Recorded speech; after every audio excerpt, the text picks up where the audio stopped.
Welcome my students and friends, it's your own YouTube channel Akagrota Classes। দেখো CCF semester 4 এর কনসাইনমেন্টের class চলছে, FA2 subject consignment class চলছে। কনসাইনমেন্টের দুটো class আমি আগে করিয়েছি। ওই দুটো ক্লাস দেখার পরে তোমরা এই থার্ড ক্লাসটা শুরু থেকে শেষ অবধি দেখবে। আজকে বেশ কয়েকটা ইম্পর্টেন্ট অঙ্ক তোমাদের করাবো, তো দেখে নেওয়া যাক। আজকে থার্ড ক্লাসে যে অঙ্কগুলো করাচ্ছি অবশ্যই তোমরা ভালো করে এই অঙ্কগুলো প্র্যাকটিস করবে। বেশ কয়েকটা ইম্পর্টেন্ট অঙ্ক আজকে প্র্যাকটিস তোমাদের শেখাবো। তো দেখো যে অঙ্কটা আজকে হবে আমাদের প্রথম দিনে প্রথম ভিডিওতে আমি কনসাইনমেন্ট সম্পর্কে কনসেপ্ট ক্লিয়ার করেছিলাম। সেকেন্ড ক্লাসে তোমাদের জার্নালটি বুঝিয়ে আর বেশ কতগুলো জার্নালগুলো এন্ট্রিগুলো বুঝিয়ে একটা অঙ্ক আমি তোমাদের করিয়ে দিয়েছিলাম। আজকের তোমাদের আমি যেটা করাবো আর একটা দুটো অঙ্ক আজকে করিয়ে দেবো এই ভিডিওর মধ্যে। তো দেখো আজকের যে অঙ্কটা প্রথমে করাবো 3 দাগের অঙ্কটা দেখো, আমাদের একাডেমি অফ কমার্সের স্টাডি মেটেরিয়ালের ইলাস্ট্রেশন 3 অঙ্কটা করাবো আজকে। প্রথমে বলেছি on 1 July 1984 Sengupta of Calcutta sent 150 cases at cost 750 per case to Kapoor of Bombay on consignment basis and paid 1900 for insurance premium, 3500 for freight and insurance, freight and 2600 for dock charges। তাহলে Sengupta 150 cases goods পাঠিয়েছে যার দাম 750 করে, আর সেগুলোর পিছনে এত টাকা খরচ করেছে insurance premium, freight and dock charges হিসাবে। On arrival of the goods Kapoor sent a bank draft 10,000 রুপিসের একটা ব্যাঙ্ক ড্রাফট পাঠিয়ে দিয়েছে কাপুর। এক্ষেত্রে কাপুর হচ্ছে consignee to Sengupta on 30 July 1984 and paid 2500 for clearing charges, 870 for cartage and 750 for go down rent. 5 cases were damaged in transit and a sum of 3500 was realized by way of compensation from the insurance company। 5টা case রাস্তাতেই damage হয়ে গেছে এবং insurance কোম্পানির থেকে 3500 টাকা recover হয়েছে। Up to 31 December 1984 100 cases were sold for 1,05,000 incurring a bad debt of 1150। Kapoor was entitled to a commission of 5% of the gross sales with a further 2% Delgadier commission। The amount due to Sengupta was sent by bank draft। তো necessary laser account করতে বলেছে। আবারও আমি consignment account আর consignee account দুটো account খুলে নেব। Problem number 3 আমরা করছি। Problem number 3। তো প্রথমে এটা আমরা কনসাইনমেন্ট অ্যাকাউন্ট করে নিই। In the books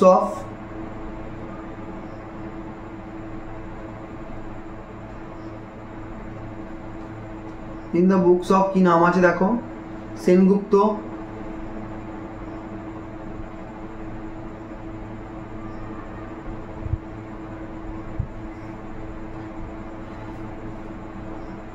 consignment to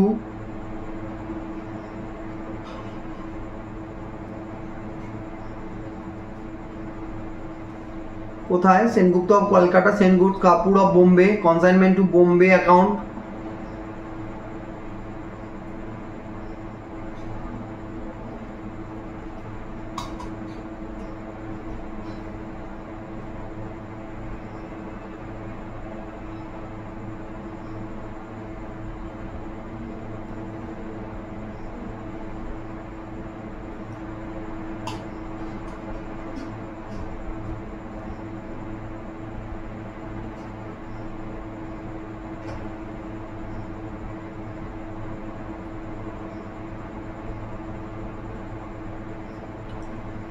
particulars 2 rupees, এদিকেও তাই হবে, পার্টিকুলার 2 রুপিস।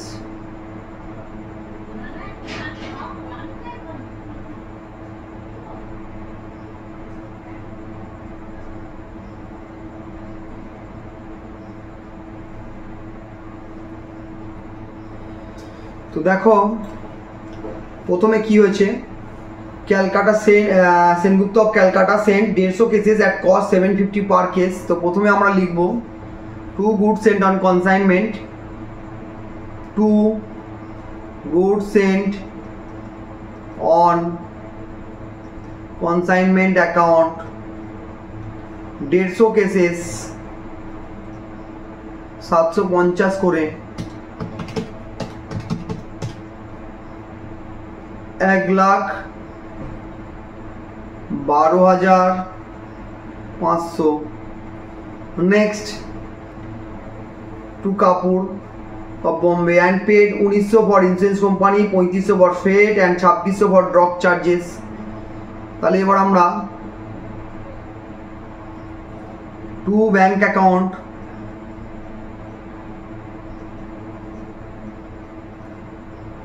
বলে কনসাইনির এক্সপেন্সেসগুলো বসাবো।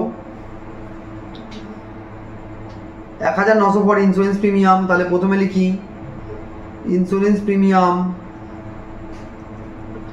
1900, তারপরে লিখব 3500 ফ্রেট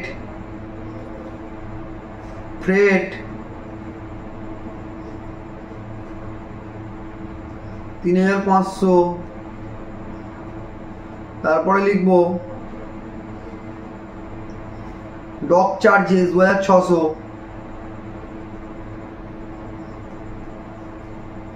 টোটালটা করে বাইরে পাঠিয়ে দেবো।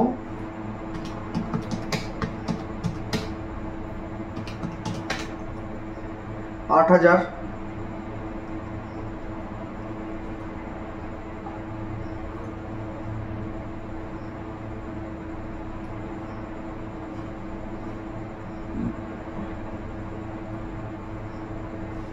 এরপরে on arrival of the goods Kapoor sent a bank draft 10,000 to Sengupta, এটা কনসাইনি অ্যাকাউন্ট হবে, and paid 2500 for clearing charges, 870 for cartage and 750 for go down rent। তাহলে কনসাইনি যে যে এক্সপেন্সেসগুলো পড়েছে সেগুলোর এন্ট্রি নিয়ে নিই। টু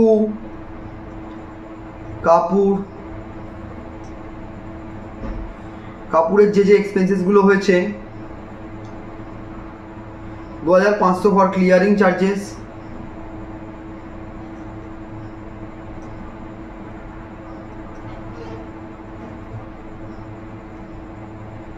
ক্লিয়ারিং চার্জেস 2500, আর আছে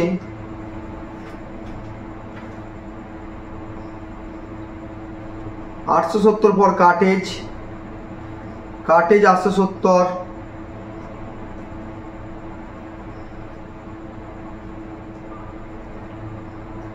আর আছে 750 for godown rent,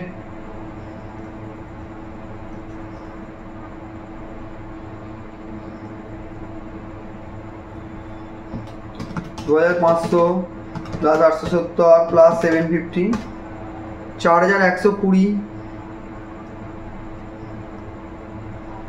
next, Kapoor এবারে কি সেল করেছে সেটা দেখে নেব। 5টা ড্যামেজ ওঠে সেটা ক্যালকুলেশনে চলে আসবে। আর up to 31 December 1984 100 cases are sold for 1,05,000। তাহলে সেলসের এন্ট্রিটা করি, বাই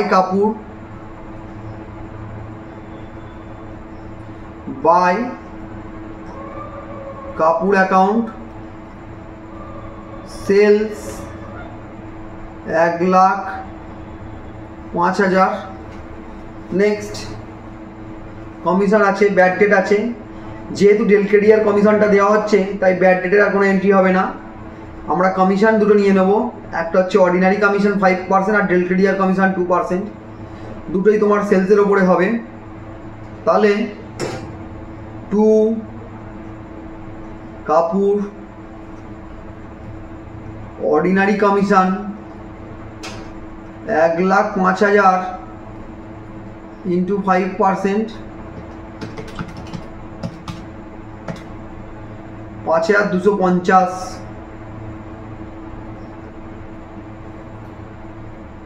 ডেল ক্রেডিয়ার কমিশন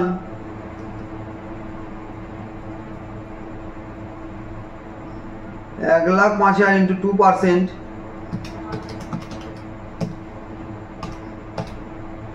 2,100। যে এই দুটো হয়ে গেল। এবারে আমরা ওয়ার্কিংসে অ্যাবনর্মাল লস আনসোল্ড স্টকের ক্যালকুলেশনটা করে নেব।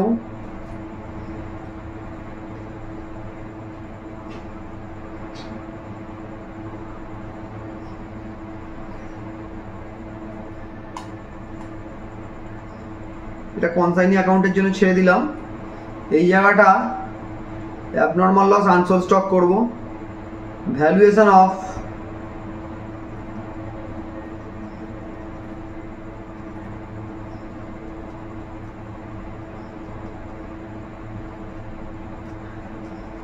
abnormal loss and unsold stock, quantity,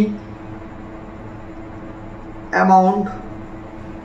প্রথমে আমরা লিখব গুড সেন্ট 150 কেসেস আর 750 করেছিল। গুড সেন্ট 150 কেসেস 750 করেছিল, 1,12,500। তার সাথে কনসাইনারের এক্সপেন্সেসটা নিয়ে নেব। কনসাইনার্স এক্সপেন্সেস দেখো কত আছে,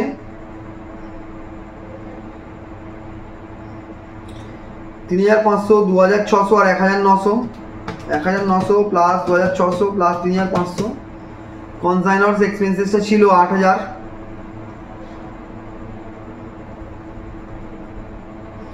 প্লাস করে নিচে বসাই 150 আর এদিকে 1,20,500 লেস করব অ্যাবনর্মাল লস। অ্যাবনর্মাল লসের কোয়ান্টিটি কত আছে দেখো, 5 কেস ড্যামেজ হয়ে গেছে, তাহলে 5 আর অ্যামাউন্ট হবে 1,20,500 into 5 divided by 150। 1,20,500 into 5 divided by 150, 34,017। 1,20,500 divided by 150 into 5,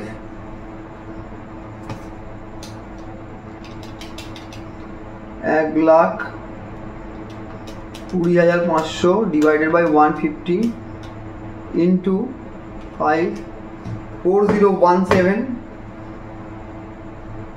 4017 এটা হলো অ্যাবনর্মাল লসের ভ্যালু। মাইনাস করে দিই, এটা চলে আসবে 145। এখানটা চলে আসবে 1,20,500 মাইনাস 4017, 1,16,483 প্লাস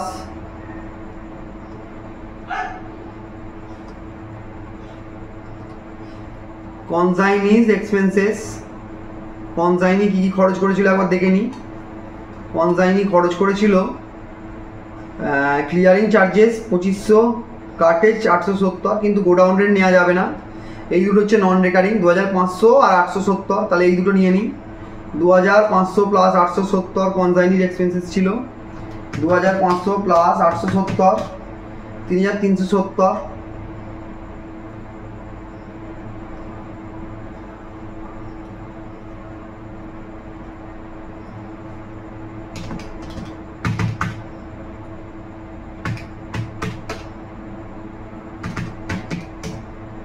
এক লাখ 19,853।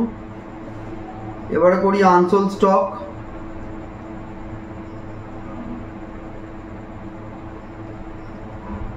গুড সেন্ট ছিল 150, অ্যাবনর্মাল লস হয়েছে 5 আর সেলটা ছিল 100 কেস, তাহলে 100 মাইনাস করি, পড়ে থাকবে 45। Value of unsold stock 1,19,853। দেখো এই ফরম্যাটে সবসময় ওয়ার্কিংসটা করার চেষ্টা করবে, এটা হচ্ছে ইজিয়েস্ট ওয়ে। এই ইজিয়েস্ট ওয়েতে সবসময় করার চেষ্টা করবে। এভাবে অঙ্কটা করলে একদমই তোমরা ভুল করবে না, পুরোপুরি কারেক্ট অঙ্ক করবে আর ফুল মার্কস পেয়ে যাবে। তাই অবশ্যই করে এই ইজিয়েস্ট ওয়েতে তোমরা অঙ্কগুলো করার চেষ্টা করবে। 37,196।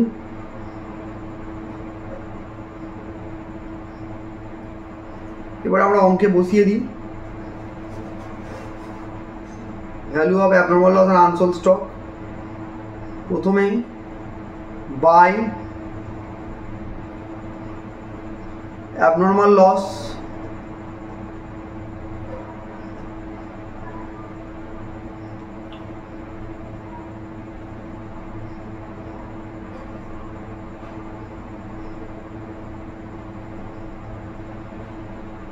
by stock on consignment,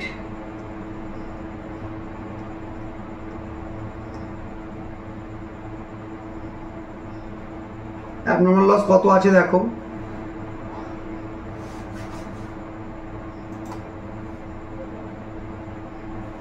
আমরা এক্ষুনি ওয়ার্কিংসে বের করলাম। abnormal loss বের করেছি 4017। তাহলে abnormal lossটা বসাই 4017 আর আনসোল্ড স্টক মানে স্টক অন কনসাইনমেন্ট 37,196। 37,196 টোটাল করে নিই আমরা। প্রফিট লস কিছু একটা আসবে, দেখে নেবো একবার। ক্রেডিট দিকটাই বেশি আসবে, ক্রেডিট দিকটাকে যোগ করি। 1,05,000 প্লাস 4017 প্লাস 37,196 প্লাস এদিকে আর কিছু নেই 1,46,213 1,46,213 minus 1,12,500 8,000 4,120 5,250 2,100 14,243 to profit on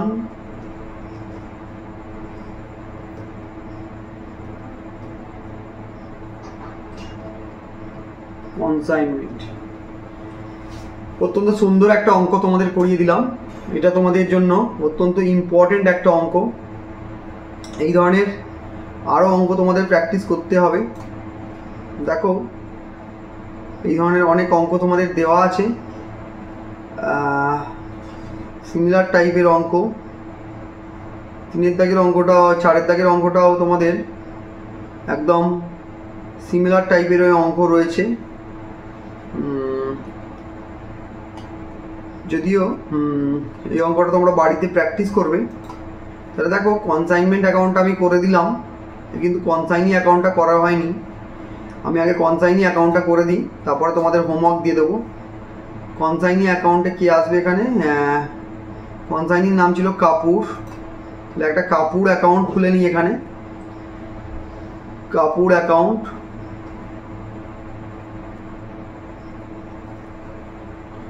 rupees, এখানে একটা রুপিস করলেই চলে যাবে।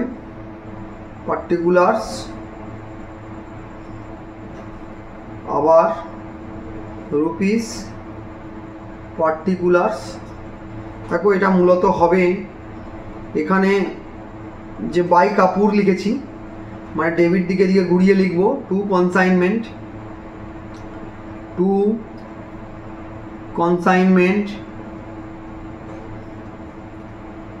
বাই কাপুরটা হয়ে গেল টু কনসাইনমেন্ট। অ্যামাউন্টটা তোমার ছিল 1,05,000। এবারে এই অঙ্কে একটা জিনিস দেখো,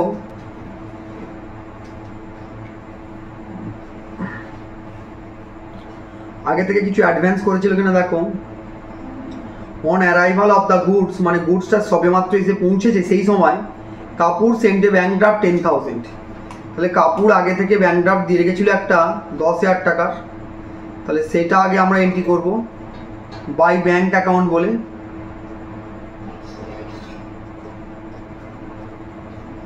$10,000। নেক্সট যে ডেবিট দিকে যে এক্সপেন্সেসগুলো রয়েছে বা কমিশন রয়েছে সেগুলো সব বসিয়ে নেব। টু কাপুর বলে যে 4,120 টাকা রয়েছে ওটা আমরা ক্রেডিট দিকে লিখে নেবো বাই কনসাইনমেন্ট, বাই কনসাইনমেন্ট।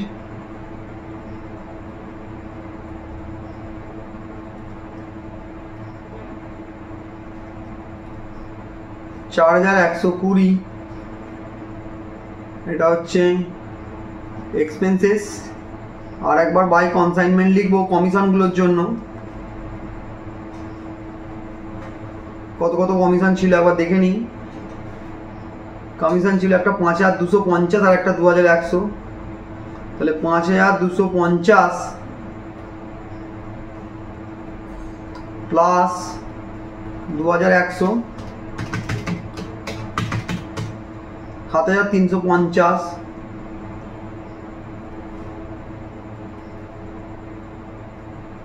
এবার যেটা ডিফারেন্স হবে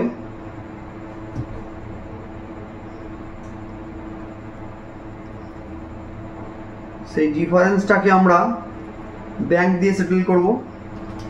1,05,000 মাইনাস 10,000 মাইনাস 4,120 মাইনাস 7,350 83,530।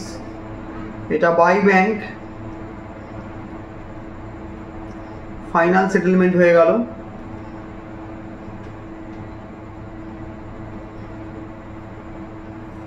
অঙ্কটা শেষ হলো।